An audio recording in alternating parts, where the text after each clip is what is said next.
خیشم، اس سے گننا یعنی حروف گننا. اور وہ حروف گننا کتنے ہیں؟ کل ہم کیا سمجھ رہے تھے؟ 3 حروف گننا ہے. نون مخفا، میم مخفا، نون مدغمہ بادغام ناقص. ان 3 حرفوں کو حروف گننا کہا جاتا ہے.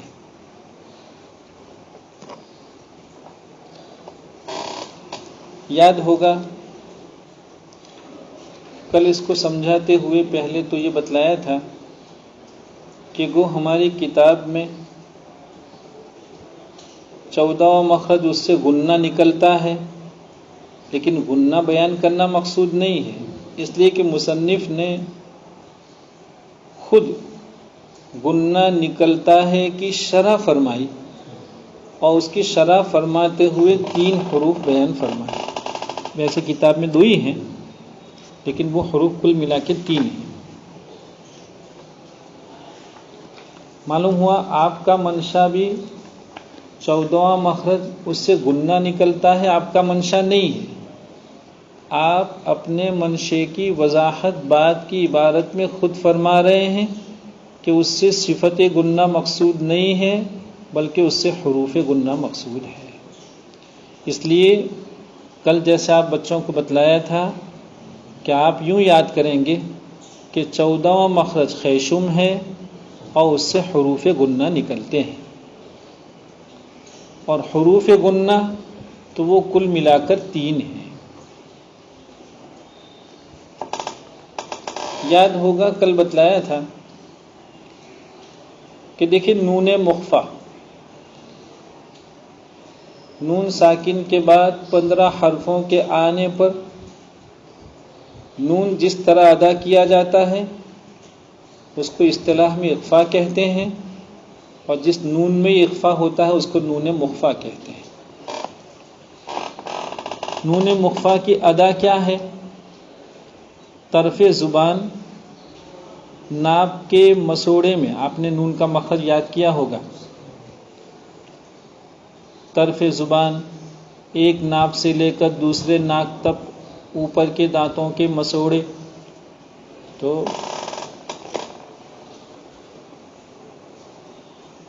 یہ نون جب آپ اخفا کے ساتھ ادا کریں گے تو طرف لسان ناک کے مسوڑے کے قریب جائے گی اور ذرا سی لگے گی.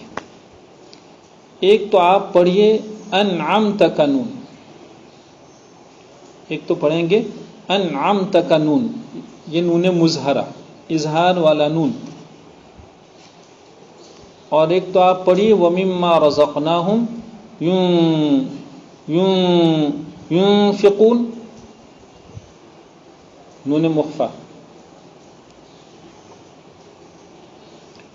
اس کے ادا کرتے وقت طرف لسان ناک کے مسوڑے تک جاتی ہے، ذرا سی لگتی ہے، باقی پوری کی پوری آواز جو ہمارے کان تک پہنچ رہی ہے وہ خیشومی آواز ہے.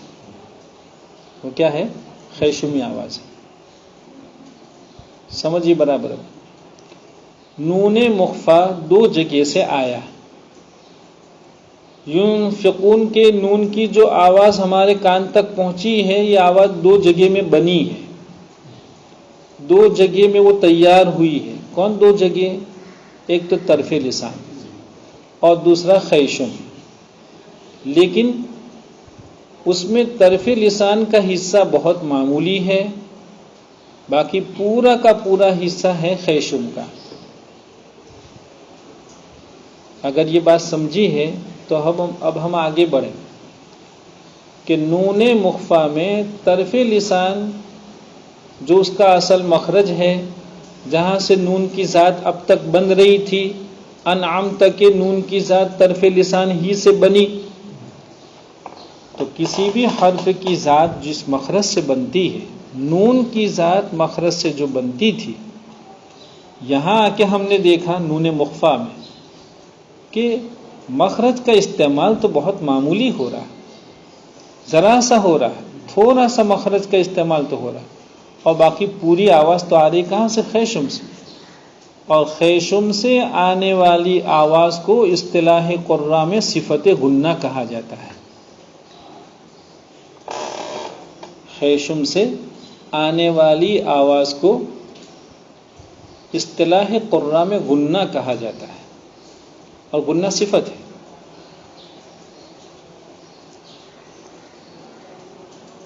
پھر ایک مرتبہ ہم کہہ رہے ہیں خیشم سے جو آواز آئے گی اس کو اصطلاح قراء میں صفت غنہ کہتے ہیں۔ اب دونوں باتوں کو ملائیے اور نتیجہ نکالیے۔ کیا دونوں باتیں؟ پھر یاد دلا دیتے ہیں۔ نون مخفا کے ادا کرتے وقت اس نون کی ذات، مخفا نون کی ذات طرف لسان سے تو ذرا سی بنی، کیوں؟ اس لیے کہ طرف لسان ناپ کے مسورے میں ذرا سی لگی، جتنی لگی ذات وہاں سے اتنی بنی، لگنا کم ہوا ذات بنی بھی کم۔ باقی پوری آواز آ رہی ہے خیشم سے، اور خیشومی آواز کو اصطلاح میں کہتے ہیں صفت غنہ۔ اس سے کیا سمجھ میں آیا کہ نون دو جگہ سے آیا۔ کون دو جگہ سے؟ ایک تو طرف لسان، نمبر دو خیشم۔ لیکن طرف لسان کے بالمقابل خیشومی آواز کہیں زیادہ ہے، اور خیشومی آواز کو اصطلاح میں کیا کہتے تھے؟ صفت غنہ۔ معلوم اب کہیے کہ طرف لسان سے تو نون کی ذات بنتی ہے اور خیشم سے نون کی صفت غنہ بنتی ہے۔ پھر ایک مرتبہ کہہ رہا ہوں، طرف لسان سے نون کی ذات بنتی ہے اور خیشم سے اس کی صفت بنتی ہے غنہ۔ جب ہم نے یہ دیکھا کہ نون مخفا میں طرف لسان سے جو ذات بن رہی تھی وہ تو ذرا سی بنی، باقی پوری کی پوری آواز آ رہی ہے خیشم سے، لہذا صفت ہی صفت ہے۔ تو نون مخفا میں صفت غنہ غالب ہے ذات غنہ پر، وہ ذات نون پر۔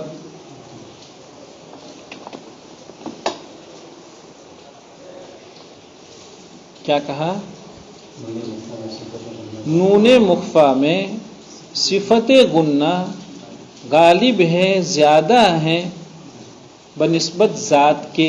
ذات کہاں بنتی تھی؟ طرف لسان میں۔ طرف لسان میں بننے والے کو تو کہا جاتا ہے نون کی ذات، اور خیشم سے آنے والی آواز کو کہا جاتا ہے نون کی صفت غنہ۔ نون مخفا دونوں جگہ سے بنتا ہے۔ پورا نون مخفا جب آپ سنتے ہیں تو وہ دو جگہ سے بنتا ہے۔ فرق اتنا ہے کہ طرف زبان میں ذرا سا بنا اور باقی پورا کا پورا بنا کہاں؟ خیشم میں۔ اور خیشومی آواز کو اصطلاح قراء میں کہا جاتا ہے صفت غنہ۔ معلوم ہوا کہ نون مخفا میں ذات نون پر صفت غنہ کا غلبہ ہے۔ نون مخفا میں ذات نون پر، نون کی ذات پر اس کی صفت کا غلبہ ہے۔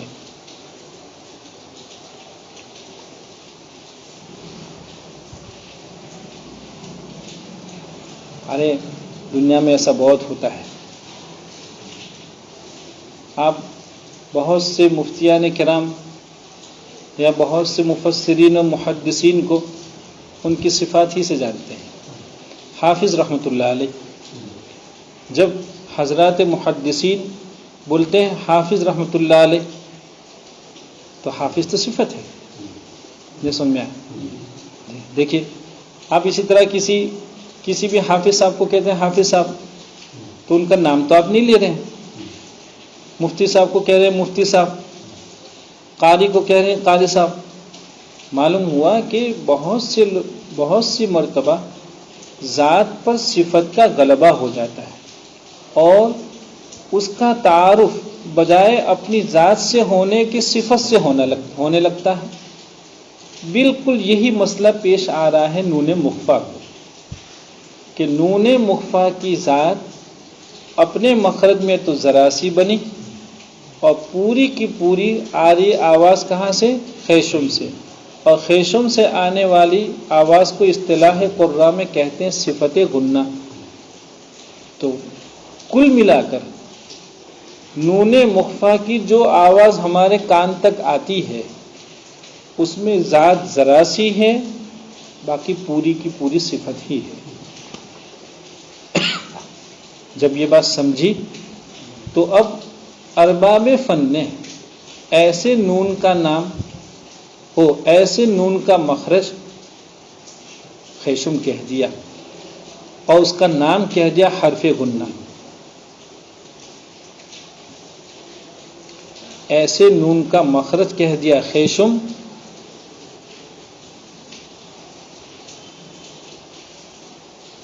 ایسے نون کا مخرج کہہ دیا خیشم اور حرف کا نام رکھا حرف غنہ۔ صفت سے پہچانا گیا حرف غنہ۔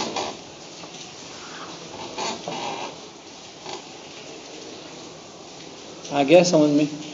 اس لیے کتاب میں ہے 14واں مخرج خیشم، اس سے غنہ نکلتا ہے۔ تو غنہ مقصد نہیں ہے، حروف غنہ ہے۔ اور ان حرفوں کو ان کی صفت سے کیسے کہا گیا؟ تو کہا اس لیے کہ ان احوال میں، مانا جب یہ اخفاء کے ساتھ پڑھے جائیں یا ادغام ناقص کے ساتھ پڑھے جائیں تو ذات ذرا سی رہتی ہے، باقی پوری کی پوری رہتی ہے صفت۔ ذات پر صفت کا غلبہ ہو جاتا ہے، اسی وجہ سے ان حرفوں کا تعارف ہی ہوتا ہے ان کی صفت سے۔ جی، تو ایسے حروف کل ملا کر کتنے ہیں؟ 3۔ ایک نون مخفا، یہ تو بتلایا کہ ينفقون جیسے نون کو ادا کرتے ہوئے طرف زبان ناپ کے مسوڑے کے قریب جائے گی، ذرا سی لگے گی اور پوری کی پوری آواز آئے گی خیشم سے۔ میم مخفا میں کیا ہوتا ہے؟ میم مخفا کس کو کہتے ہیں؟ میم ساکن کے بعد با آ جائے تو میم ساکن کا اخفاء شفوی ہوگا، اور ایسی میم کو میم مخفا کہا جاتا ہے۔ اخفاء والی نون، ایسی میم جس میں اخفاء کیا گیا ہو،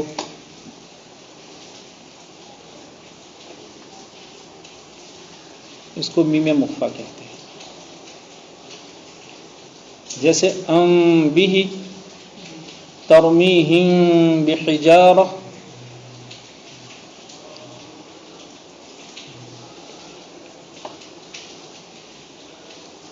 یہاں کیا ہوگا؟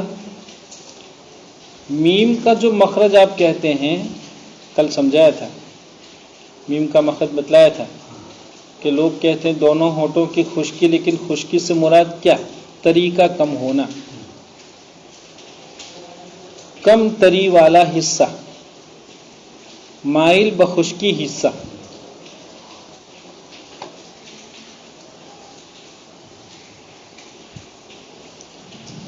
تو دونوں ہونٹوں کا یہ حصہ باہم بہت ہلکے ہلکے لگے گا، زور سے نہیں لگے گا۔ دیکھیے، ایک تو آپ پڑھیے الحمد، ایک تو آپ پڑھیے الحمد کے وقت دونوں ہونٹ جتنا زور سے، جتنی قوت سے ملتا ہے، بھی جب آپ پڑھیں گے تو ہونٹوں کو اتنی قوت سے ملانا غلط۔ آپ ہماری بات سمجھیں، ہم یہ نہیں کہہ رہے ہیں کہ ہونٹوں کو، اصل میں ہمارے یہاں اخفاء کی ادا ہی غلط ہے۔ میم ساکن کے بعد با کے آنے پر میم کو جس طرح ادا کرنا چاہیے، کیسے ادا کرنا چاہیے تھا؟ دونوں ہونٹوں کا خشکی والا حصہ، مانا مائل بخشکی حصہ، بہت ہلکے سے لگنا چاہیے تھا۔ لیکن آپ دیکھتے ہیں کہ سارے ہی لوگ الحمد کی میم کے وقت میں شفتین کو جتنی قوت سے ملاتے ہیں، بھی میں بھی اتنی ہی قوت سے ملاتے ہیں۔ اس کو کون اخفاء کہتا ہے؟ اگر انعمت کے نون کے وقت طرف لسان جیسی ناب میں پورے طور پر لگی تھی ایسی ہی ينفقون کے نون میں لگاتے، تو اس کو کون نون مخفا کہتا ہے؟ یہ تو نون مظہرہ. بالکل اسی طرح ہمارے لوگوں کی یہ ادا غلط ہے، قابل اصلاح ہے. میم ساکن کے بعد جب با آتی ہے تو شفتین کا اتصال ہلکا ہو جاتا ہے، اور یہ مشق طلب ہے، اسے خوب مشق کرنا چاہیے.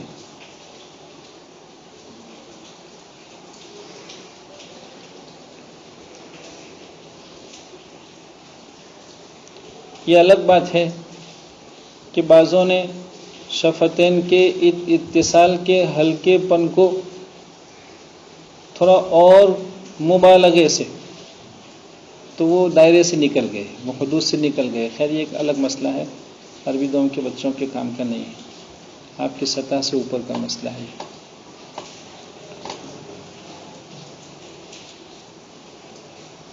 کیا سمجھ رہے تھے؟ میم مخفا سمجھ رہے تھے کہ میم مخفا کو ادا کرتے وقت شفتین کا، دونوں ہونٹوں کا اتصال، آپس میں ملنا بہت ہلکے سے ہونا چاہیے. جب ذرا سے ملیں گے ہونٹ تو ذات بھی ذرا سی بنے گی، اور پوری آواز تو ہم دیر تک سنتے ہیں، تو آواز تو دیر تک سنتے ہیں. تو یہ آواز کس کی ہے؟ کا خیشم سے ہے. تو شفتین کا اتصال اور اس کا دخل تھوڑا سا ہے، تو ذات ذرا سی بنتی ہے، اور باقی پوری کی پوری جو آواز ہے وہ صفت کی آواز ہے. اور کون سی صفت؟ صفت غنہ. اس لیے میم مخفا میں بھی صفت ذات پر غالب ہوتی ہے.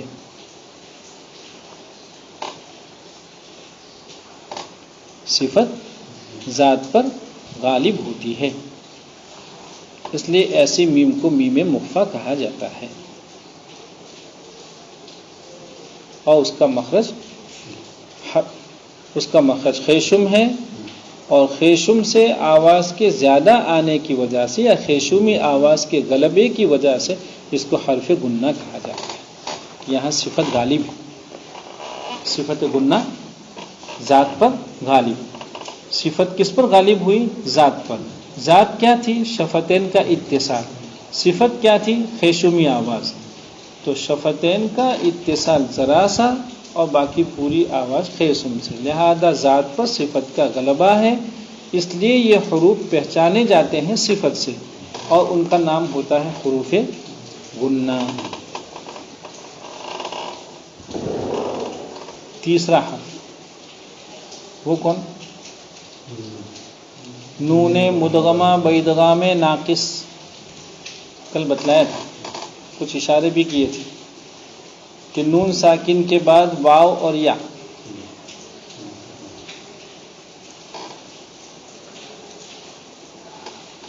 تو میں یقول، کیا میں میوال. آپ دیکھتے ہیں کہ یہاں جب آپ نون پڑھتے ہیں، نون کے مخرج میں زبان لگتی ہی نہیں. دیکھو نون مخفا میں تو ذرا سی بھی لگتی تھی، یہاں تو بالکل نہیں لگتی. تو کیا ہوتا ہے؟ میں یقول میں زبان کہاں رہتی ہے؟ یا کے مخرج میں لگتی. کس کے مخرج میں؟ کیوں؟ اس لیے کہ نون بدل گیا یا سے، نون کی جگہ میں یا آ گئی. تو پھر یہ غنہ ہو رہا ہے کہاں؟ بس اتنا ہی بچا ہے، نون اتنا ہی بچا. ادغام کرنے کی وجہ سے نون کی ذات نہیں بچی، صرف اس کی صفت رہ گئی، اور نون کا اتنا ہی حصہ رہ گیا. دیکھو ہم جس تعبیر میں مسئلہ کہتے ہیں وہ دھیان میں رکھیں. میں یقولو کو جب ہم ادا کرتے ہیں تو نون کے مخرج میں زبان بالکل نہیں لگتی، اس لیے کہ ادغام کرنے کی وجہ سے نون کی ذات صرف صفت کی حیثیت سے باقی رہی. صرف کس کی حیثیت سے باقی رہی؟ صفت کی حیثیت. بھئی کسی بھی حرف کی ذات بنتی ہے دو چیزوں سے، آپ کو بتلایا تھا، اور یہ بات، یہ نقطہ ذہن میں رہے، اور اس کو باقاعدہ ایک حافظ جیسے یاد کرتا ہے ایسے یاد کر لیں کہ کوئی بھی حرف کی ذات بنتی ہے دو چیزوں سے، مخرج اور صفات لازمہ، ان دونوں کے مجموعے کا نام حرف۔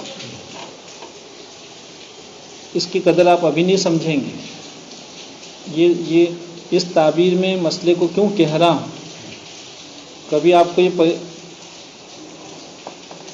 چلو چھوڑو، بات لمبی ہو جائے گی، آپ لوگ بعد میں سمجھ لیں، عربی دوم کے بچوں کو تو آپ یہ سمجھیں کہ میں یقولو میں جب ہم نون مدغمہ بادغام ناقص ادغام مال غننے والا نون وہ ادا کرتے ہیں تو زبان نون کے مخرج میں لگتی ہی نہیں، صرف باقی رہ گئی تو صفت نہیں سمجھ میں، تو نون کی ذات کا اتنا ہی حصہ باقی ہے جو صفت سے آ رہا تھا۔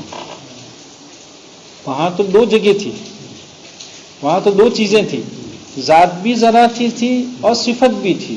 یہ الگ بات ہے کہ صفت بہت غالب تھی ذات پر، یہاں تو ذات ہے ہی نہیں، سب صفت ہی صفت ہے، اس لیے اس کو تو بدرجہ اولا حرف گنہ کہنا چاہیے، سمجھا؟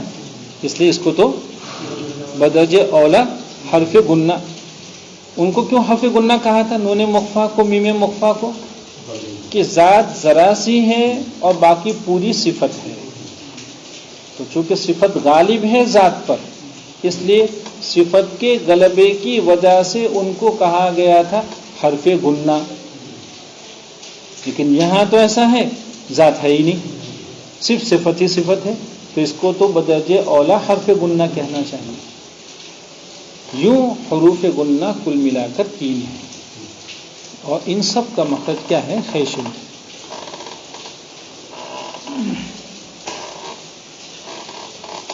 جی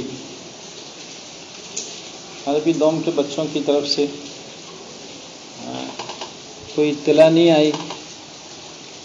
کل ہم نے آپ سے کہا تھا کہ دیکھو مخرج کا بیان ختم ہوا ہے اور یہ بہت اہم بیان ہے، اس میں بعض مسئلے خوب یاد کرنے والے ہیں، اگر آپ کی سمجھ میں نہ آیا ہو یا تعبیرات مشکل ہوئی ہو تو آپ بتلائیں تو ہم آپ کو اس کا خلاصہ لکھ کر بھیج دیں، لیکن ایسا لگتا نہیں ہے کہ عربی دوم کے بچے فوائد مکیہ کا تکرار بھی کرتے ہوں اور وہ اس کو یاد بھی کرتے ہوں۔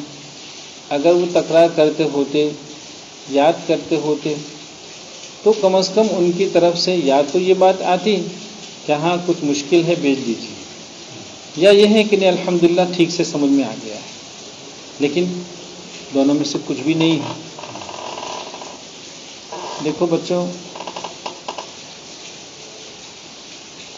آپ فوائد مکیہ پڑھ رہے ہیں اور ہم نے شروع میں کہا تھا کہ یہ کتاب اردو زبان میں ہونے کی وجہ سے ممکن ہے اتنی اہمیت نہ حاصل کر سکی ہو یا لوگوں نے اس کی اتنی قیمت نہ سمجھی ہو، یہ اپنے میں بڑی اہمیت رکھتی ہے، بڑی قیمتی کتاب ہے۔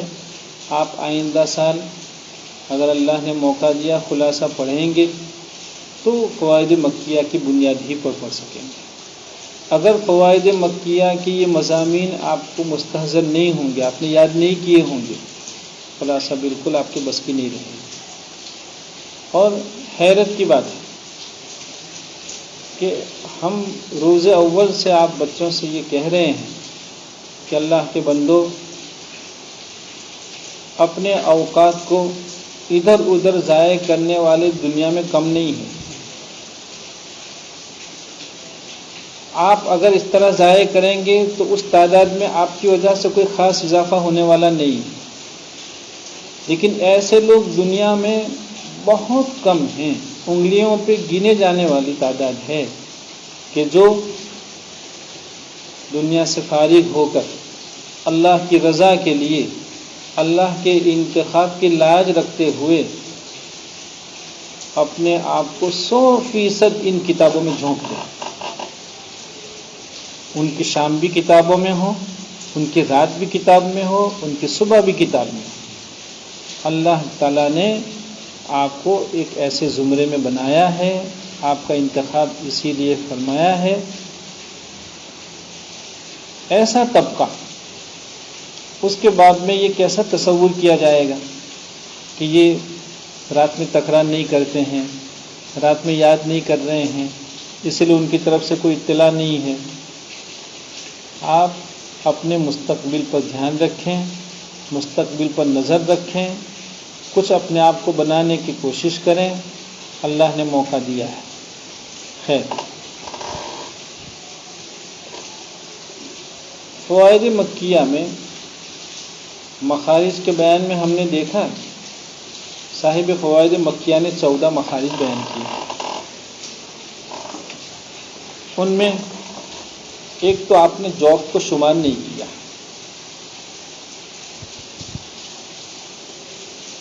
بتلایا تھا کہ شمار نہ کرنے کا یہ معنی نہیں ہے کہ امام فرا ہوں، سیبوی ہوں یا صاحب فوائد مکیہ ہو، یہ حروف مدہ کو جوف کے علاوہ کہیں اور جگہ سے ادا کریں گے، نہ ہر ایک ادا تو کرے گا جوف ہی سے، چاہے وہ خلیل ہوں، سیبوی ہوں یا فرا ہوں، حروف مدہ کو ہر کوئی ادا کرے گا جوف سے، لہذا مخرج تو اس کا جوف ہی ہے۔ حروف مدہ کا مخرج جوف کے سوا کچھ نہیں۔ اب سوال یہ ہے کہ جب یہی اس کا مخرج ہے تو پھر سیبوی اور فرا نے اس کو شمار کیوں نہیں کیا؟ تو کہا ان کو سیبوی اور فرا یہ کہہ رہے ہیں کہ یہ حروف مدہ جس جوف سے آ رہے ہیں وہاں مخرج معین کا بھی دخل ہوتا۔ آپ کو یاد ہوگا بتلایا تھا کہ یا مدہ جب آپ ادا کرتے ہیں اور الرحی جب آپ پڑھ رہے ہیں تو جتنی دیر تک مد کریں گے درمیانے زبان کا اندرونی حصہ تالو میں ذرا سا لگا رہے گا، چاہے آواز آئے گی منہ کے درمیان کے جوف مانا خلے سے، لیکن زبان کا حصہ بھی رہے گا، اس کا بھی دخل رہے گا، کیونکہ وہ تالو میں لگی ہوئی ہے، وہ چھٹتی نہیں ہے۔ آپ کا مد جب تک ختم نہیں ہوگا زبان چھوٹے گی نہیں، معلوم ہوا؟ ایسی یا مدہ کو بنانے میں درمیانے زبان کا بھی دخل ہے۔ یہ الگ بات ہے کہ اس کا حصہ تھوڑا سا ہے، کسی کا شعر کم ہوتا ہے، کسی کا زیادہ ہوتا ہے۔ تو سیبوی اور فرا یہ کہہ رہے ہیں کہ یہ جو نزاکت ہے کہ اور رحیم ادا کر رہے ہیں تو درمیان زبان ذرا سی لگی ہے اور باقی پوری آواز آ رہی ہے جوف اور خالی حصے سے، کیا یہ کون سمجھے گا؟ اس کو سمجھنا مشکل ہے کہ یہ معین حصہ ہے، یہ غیر معین ہے۔ اس لیے لوگوں کی سہولت کے خاطر یہ کہہ دو کہ یا مدہ بھی ادا ہوتی ہے درمیان زبان درمیان تالو سے۔